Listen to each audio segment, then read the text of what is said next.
In the heart of Hanoi, Vietnam, stands a house that still sends chills down the spines of locals. House number 48 Tay Son was once home to Mr. Pham Kong Sinch, the generous owner of a gold shop named Kim Sinh. He lived there with his wife and 2 mentally ill sons. On the night of July 18th, 1999, a man named Cho, an old acquaintance who used to trade gold with Mr. Sinch, visited and asked to stay overnight. What the family didn't know was that Cho was drowning in debt from gambling and drug use. Desperate for money, he had devised a plan to rob and kill the entire family at 3 a.m. Cho woke up and brutally murdered one of the sons while he slept. When Mr. Sinch heard a noise and came to check, Cho attacked and killed him too. Mrs. Titch, the wife, rushed to help but met the same tragic fate. The remaining son, who was mentally unstable, watched the horrific scene unfold and even laughed maniacally, urging Cho to keep killing. After robbing the house of all its gold and valuables, Cho murdered the last son. He calmly washed up, changed clothes, and left the house as if nothing had happened.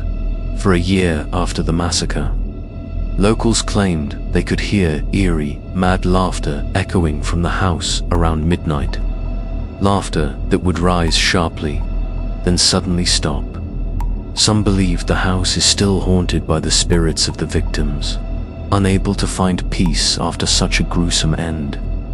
This is the tragic and terrifying story behind the haunted house at 48 Tay Son.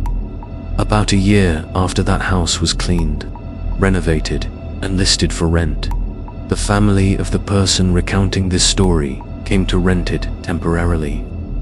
At that time, their family was building a house in the Van Mu area of Hanoi.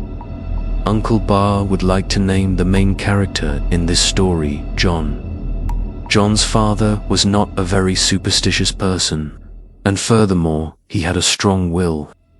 So even though he knew a little about the house's history, he still wanted to rent it. It was cheap, spacious, and a detached house. Why wouldn't he rent it, right? Before fully moving in, John's mother invited a spiritual master from Fu, though, province, to come, perform a ritual, and pray at the house. The master began the ritual on the top floor of the house, then moved down to the first floor. The first floor was where 3 bodies had been found. Something happened on the very day the master performed the ritual. While he was praying on the first floor, John's mother was upstairs, organizing things. At that moment, she saw 2 footprints on the tile floor in the middle of the room, exactly in the shape of 2 feet, pitch black like charcoal. She tried to wipe them away with a rag, but couldn't get them clean. John was absolutely certain in his message that he remembered no one had walked barefoot in the house that entire day. Then, when John's mother went downstairs to the first floor, she suddenly saw the master gathering his things and quickly leaving. But to say he left wouldn't be accurate. Ran out would be more precise. He ran as if he were being chased. Surprised, she followed him and asked, "What's wrong, master? Are you done already?" The master just nodded and said one thing, "Whatever you do, don't use the first floor as a bedroom." Then he ran off. John's mother was stunned and couldn't understand anything. The master even left some items behind. She called him, but he absolutely refused to come back for them. After that day, things were still quite normal. After about a week or so, John's mother began to show signs of fatigue and looking unwell. In the family, John and his mother were the 2 most sensitive to negative energy and spiritual presences. One afternoon, John refused to sleep and instead went into his mother's room to sit. When his mother asked why he wasn't taking a nap, he said, "Someone keeps walking in and out of the house, and I'm really scared." Back then, John was just an elementary school kid. Since they moved, when he came home from school, he would just stay cooped up inside, speaking and smiling less than before. And sometimes he would sit muttering to himself. Honestly, at that time, he didn't really understand much about ghosts or spirits.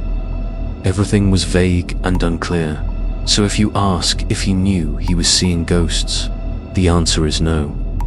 He simply thought they were his parents' acquaintances, and of course, his parents confirmed that they had no acquaintances who looked like that. Then John's mother herself saw them.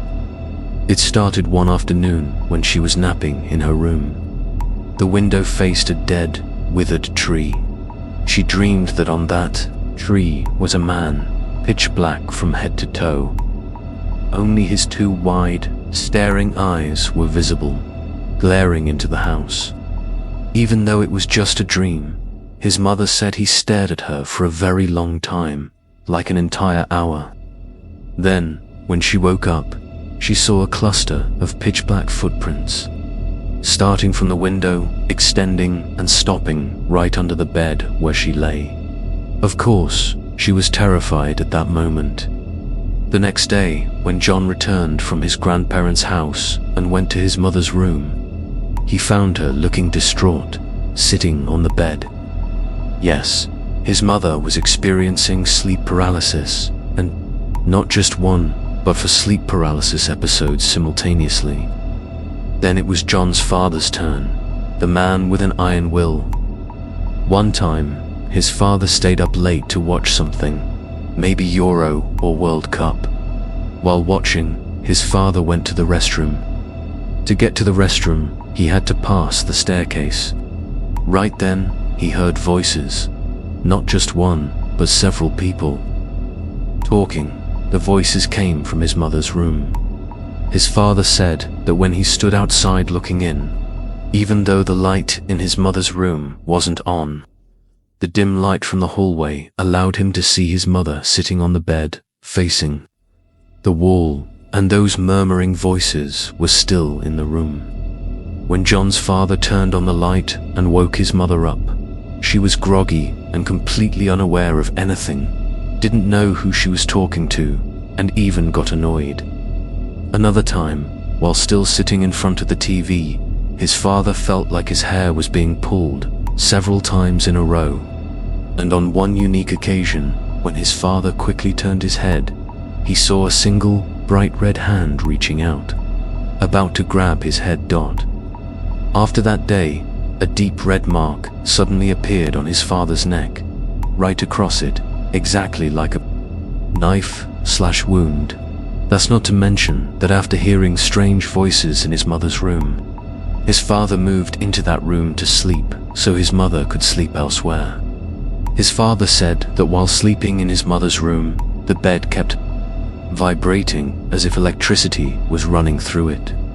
And sometimes he would hear sounds like someone hitting their hands and feet very hard on the bed. As for the street light outside the window, which was supposed to be orange-yellow, it cast a reddish glow into the house, just like the light on an altar. Then, the shadows of tree branches and window bars cast onto the wall looked exactly like human fingers. By then, John's parents were truly exhausted, living in a house where they felt no peace at all. John added that when relatives visited, their children would cry ceaselessly whenever they entered the house. They would only stop crying when taken outside. And if a dog was brought into the house, it would growl, howl, and then whimper. One time, John's mother went to the market to buy Gerbera daisies to make the house feel more lively, but somehow, when she got home and opened her bag, it was full of white chrysanthemums. The next phenomenon was a period when the entire family would wake up at 3 a.m. John later learned that 3 a.m. was the time the former owner's entire family had been murdered. You can verify this information in the newspaper. And eventually, what was bound to happen, happened. They hadn't even stayed a month before John's family had to abandon their belongings and flee, accepting the loss of their deposit. That house has now been rebuilt into a much larger and more beautiful one. It's unknown if subsequent owners experienced any more horrors. And that's the end of this story. What do you think about it? Sometimes humans are even scarier than ghosts, killing for people, for money, without hesitation. And the only lesson Uncle Bar wants everyone to take away from this story is to avoid houses with a history of being graveyards, execution grounds, hospitals, places where many people have died or where serious crimes have occurred. But once you're involved, try to perform rituals and offerings carefully and learn to live with the guests. See you in the third night.